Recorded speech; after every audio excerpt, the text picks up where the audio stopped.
na ako sa dati. Lola! Lola! Lola! Gising! Bumalik din po ako sa dati! Bumalik din po ako sa dati! Oo nga! Okay ka na ngayon! Okay ka na ngayon! Paano mamayang gabi? Paano kung maulit? Pero para sigurado, huwag kang magpapaabot ng dilim sa labas, ha? Dito ka na lang sa bahay. Kailangan ko pong pumasok sa school. Oo nga po pala. Kung ganun, kausapin mo yung magaling mong kaibigan, ha?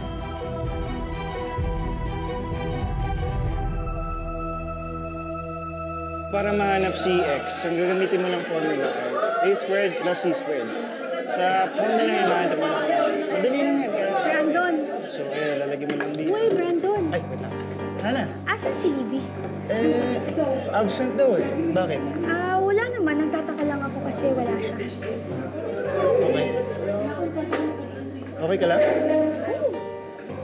Okay.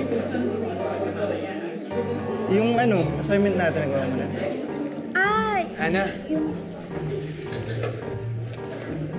Dylan.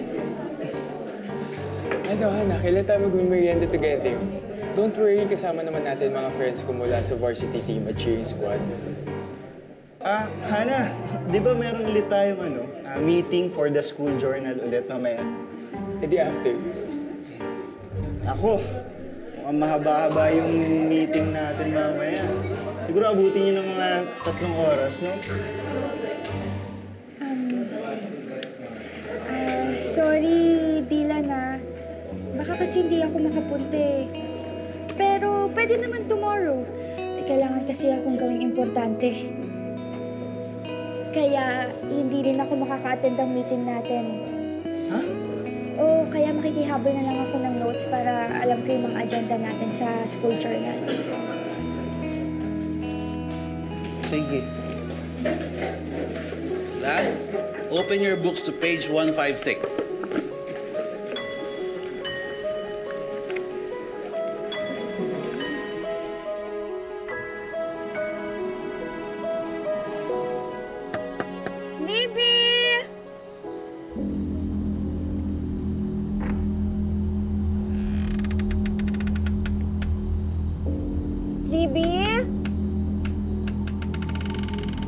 Libby, si Hana to!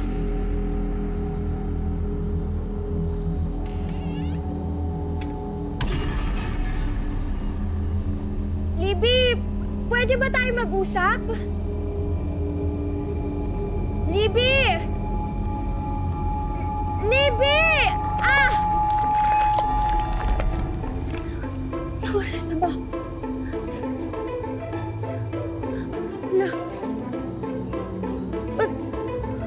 Mag-aanis natin na. Libby! Libby!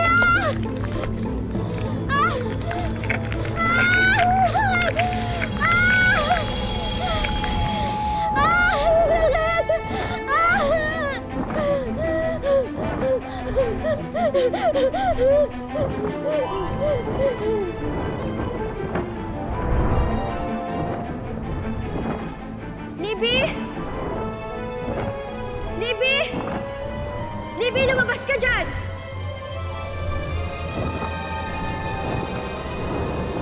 Ako bang hinahanap mo?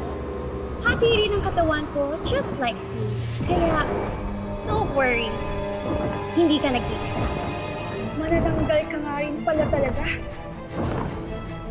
So, ikaw nga yung may gawa sa akin ito?